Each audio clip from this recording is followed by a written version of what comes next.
É convidado 360, o politólogo Eduardo Pereira Correia. Muito boa noite, obrigada por estar connosco. Estava à espera deste desfecho, desta parceria? A Madeira é muito diferente do que é a política no continente, do que são as eleições no continente. Para além daquilo que é uma questão meteorológica, a Madeira tem efetivamente um microclima político muito diferente do continente. Foram 50 anos de maioria absoluta do PSD, onde liderava quase sempre à vontade sobre a batuta de Alberto João Jardim. Agora, diferente com Miguel Albuquerque, com a necessidade de recorrer a esta muleta do CDS, que já não faz parte no Parlamento Nacional, mas que ainda é uma força ativa naquilo que é a política da Madeira. E, portanto, havia aqui a necessidade de garantir uma sobrevivência política por parte do PSD, o que se ia mantendo ao longo de vários anos. O que nós vamos assistindo, sobretudo nos últimos anos, é uma transformação na forma de governar no Parlamento. Cada vez mais o partido que ganha as eleições procura fazer encontros políticos, fazer coligações, no sentido de garantir desde logo uma maioria absoluta para governar. Mesmo que não tenham muito em comum? Sim. E neste caso, PSD e PAN, têm pontos em comum ou não? Na Madeira, aquilo que nós queremos garantir é simplesmente a governação.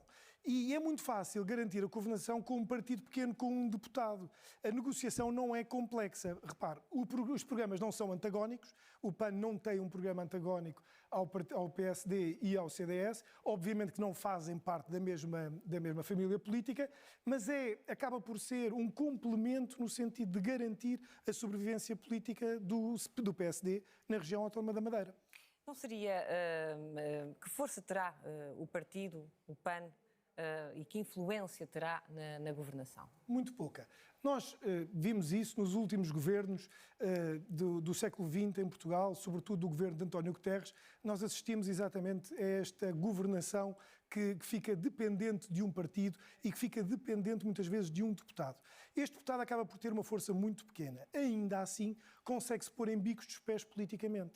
O PAN ficava reduzido a 1 e pouco %, quase a nada, e desta forma consegue de alguma maneira ter uma dispersão política no Parlamento que lhe dá pelo menos a aprovação de algumas pequenas medidas. E servirá também de montra para o resto do país? Sim, claro que sim. Eu não penso que depois consiga crescer ou sobre este valor, mas sobretudo consegue garantir a governação, que é importante garantir. E este tipo de acordos de incidência parlamentar costumam durar a legislatura toda? Depende, às vezes não. Mas eu penso que agora há duas questões que seria importante nós destacarmos. A primeira foi a rapidez com que este acordo foi feito. Nós temos que pensar que foram um pouco mais do que 24 horas. Para a estabilidade política da região, isso é muito importante e é de destacar e não é de sumenos. Poderia ser mais complexa a negociação, seja com a Iniciativa Liberal, seja, por exemplo, uma negociação com o Partido Chega. Se, por exemplo, o PSD e o CDS tivessem... Porque iriam exigir mais? Iriam exigir condições mais complexas. E iria, sobretudo, dar um sinal ao continente que o PSD abriria pela primeira vez a possibilidade de negociar com um partido, como fez, por exemplo, no caso dos Açores.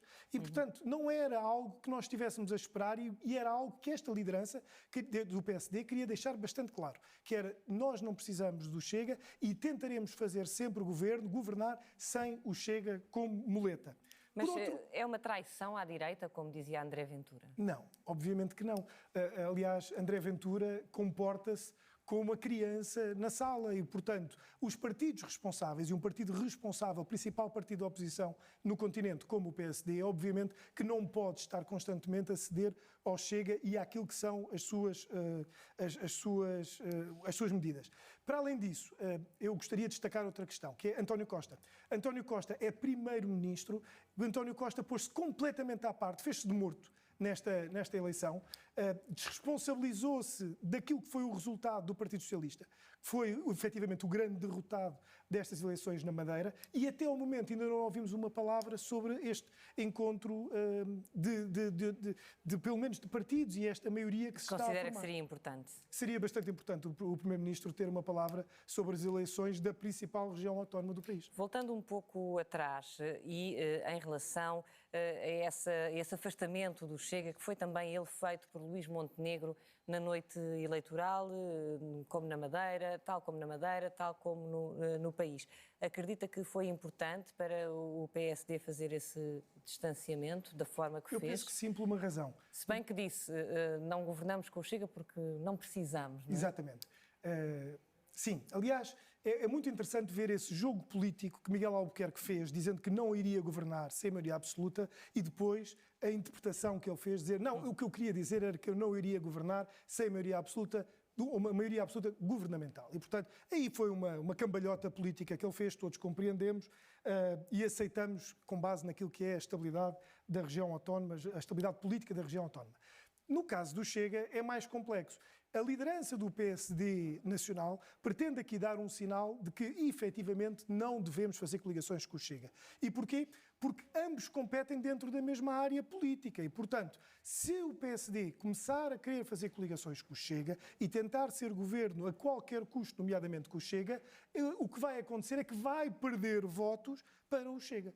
E, portanto, aquela máxima de juntar, como acontece no caso do CDS, que os dois juntos poderiam ter ganho no Parlamento Nacional as eleições, nas últimas eleições, aqui com o Chega não resulta. Porquê? Porque são completamente antagónicos naquilo que são o programa de governo. E para o CDS, o que é que significa tudo isto? E mais um parceiro? É a realidade, como eu expliquei. A realidade da Madeira é um clima político completamente diferente daquilo que é o continente. Aliás, nós não podemos olhar para aquilo que é a representação do CDS na Madeira ainda, ou a representação do CDS no continente. Portanto, a capacidade de nós extrapolarmos resultados para o continente é complexo. O CDS tem ainda alguma importância naquilo que é a Madeira e, portanto, demonstrou que foi vantajoso essa coligação. Mas acredita que, de alguma forma, não havendo uma maioria absoluta para o PSD, isso tem sempre impacto no PSD nacional e tira um pouco fogo àquela que será esta rentrée, que, enfim, os políticos já estão a trabalhar no ativo, mas, sobretudo, nesta fase em que agora também entra o orçamento do Estado, que sabemos que geralmente os partidos costumam evidenciar-se mais, ou tentam, pelo menos. Eu não creio que assim seja, mas há uma realidade. Efetivamente, seria muito melhor se o PSD tivesse ganho as eleições com maioria absoluta. Eu não sei se nós estaríamos hoje aqui a discutir tanto, porque seria provavelmente mais do mesmo. Mas o facto do PSD também ter ganho durante 50 anos e que sempre, quase sempre, com o mesmo líder, Alberto João Jardim, era um fenómeno incompreensível naquilo que era a política internacional. E, portanto, hoje é perfeitamente normal que passe a existir outra relação de forças e que esta relação de forças eu não creio que tenha qualquer condicionante para o continente. Para Luís Montenegro, obviamente, que é muito mais simpático ter ganho as eleições, ainda que não tenha conseguido a maioria absoluta, mas conseguiu uma solução de poder na Madeira, do que se tivesse perdido as eleições. Mas acha que foi uma vitória retumbante, como aquele discurso de Luís Montenegro fazia parecer? Foi uma grande vitória. Eu não sei se foi retumbante, mas foi uma grande vitória. Repara, a um deputado da maioria absoluta é um bom resultado. Luís Montenegro, obviamente, coloca-se nos ombros daquilo que é Miguel Albuquerque e o resultado que teve para conseguir, de alguma forma, mostrar que no primeiro embate com o Partido Socialista conseguiu um resultado simpático. Eduardo Pereira Correia, muito obrigada por ter estado connosco. Boa noite e até uma próxima.